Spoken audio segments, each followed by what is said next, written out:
आज के इस एपिसोड में हम बात करने वाले हैं रेलवे के ऑथराइज एजेंट बनने के बारे में कि डायरेक्ट रेलवे से जुड़कर आप रेलवे टिकट बुकिंग एजेंट कैसे बन सकते हैं, इस काम को करने में कितनी कमाई होती है और एजेंट आईडी लेने में कितना पैसा लगता है और इसको कैसे आप अप्लाई कर पाएंगे। वेलकम टू सीखो ऑफिशियल शो सरकारी सर्विसेज। रेलवे के ऑथराइज एजेंट बनने से पहले आपको यह जानकारी होनी चाहिए कि रेलवे में दो प्रकार की टिकट बुकिंग आईडी होती है। पहली होती है पर्सनल आईडी और दूसरी होती है एजेंट आईडी। पर्सनल आईडी होती है पब्लिक के लिए, कोई भी रेलवे की साइट पर जाकर अपना अकाउंट को क्रिएट करके अपने लिए और अपनी फैमिली के लिए टिकट्स को बुक कर सकता है, बट इस टिकट को सेल नहीं किया जा सकता। और दूसरी होती है एजेंट आईडी बिजनेस पर्पस से, जिसके बारे में आज के इस एपिसोड में हम बात कर रहे हैं। और एजेंट आईडी भी दो प्रकार की होती है, जिसमें पहली होती है ओटीपी बेस्ड आईडी और दूसरी होती है डोंगल बेस्ड आईडी। अब इसको थोड़ा सा समझ लेते हैं कि ओटीपी बेस्ड एजेंट आईडी वो होती है जिसको आप ओटीपी के माध्यम से किसी भी मोबाइल पर, किसी भी सिस्टम पर कभी भी लॉगिन कर सकते हैं।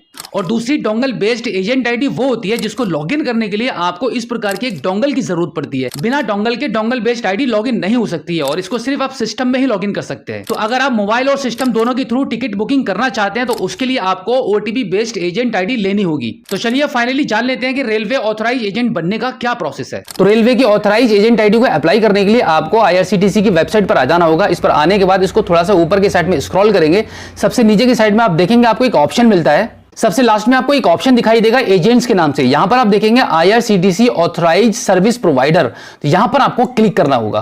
क्लिक करने के बाद आईआरसीटीसी ऑथराइज सर्विस प्रोवाइडर्स की लिस्ट खुलकर सामने आ जाएगी। बस यहीं पर आपको सभी कंपनीज के नाम आपको मिल जाएंगे जिसके माध्यम से आप एक रेलवे के ऑथराइज एजेंट बन पाएंगे। इसके बाद पेज को थोड़ा सा ऊपर के साइड में स्क्रॉल करेंगे। अब यहां पर आपको एक लंबी सी B2B प्रिंसिपल प्रोवाइडर्स की लिस्ट मिलेगी। इस लिस्ट में आपको मैक्सिमम 80 प्रोवाइडर्स मिल जाएंगे जिसके माध्यम से आप आसानी से रेलवे एजेंट बन सकते हैं। ये सभी रेलवे के ऑथराइज सर्विस प्रोवाइडर हैं। यहां पर ऐसा कुछ भी नहीं है कि आपके साथ कोई फ्रॉड हो जाए, आपका पैसा ले ले और आपका काम ना करे, क्योंकि ये जेन्युइन सर्विस प्रोवाइडर है। अब यहां पर आपकी सहायता के लिए इस लिस्ट में 80 सर्विस प्रोवाइडर की लिस्ट में से दो ऐसे सर्विस प्रोवाइडर्स के मैं नाम आपको बताऊंगा जिनके थ्रू मैंने भी काम किया है और बहुत ही जेन्युइन, भरोसेमंद और बहुत अच्छी सर्विस प्रोवाइड कराने वाली कंपनियां हैं। आप भी उन कंपनी से कॉन्टैक्ट करके रेलवे के ऑथराइज एजेंट बन सकते हैं। यहां पर देखिए सभी कंपनीज की ईमेल आईडी और सभी कंपनीज के कॉन्टैक्ट नंबर भी दिए गए हैं।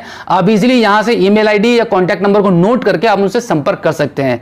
तो अभी आपने रेलवे के ऑथराइज 80 सर्विस प्रोवाइडर की जो लिस्ट देखी है, उसमें से मैं आपको दो ऐसे सर्विस प्रोवाइडर बताने वाला हूं जो इंडिया में बहुत ज्यादा फेमस है, जिनके माध्यम से इजीली आपको एजेंट आईडी मिल जाएगी।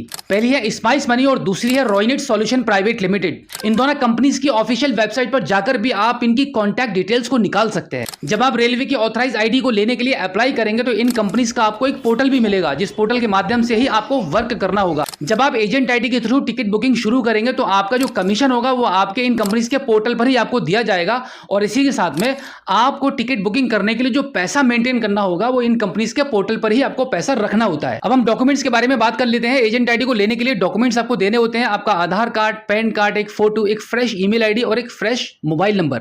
फ्रेश ईमेल आईडी और फ्रेश मोबाइल नंबर का मतलब यह है कि जो मोबाइल नंबर और ईमेल आईडी आप प्रोवाइड करा रहे हैं वो ऑलरेडी आईआरसीटी की वेबसाइट पर अपडेटेड नहीं होनी चाहिए।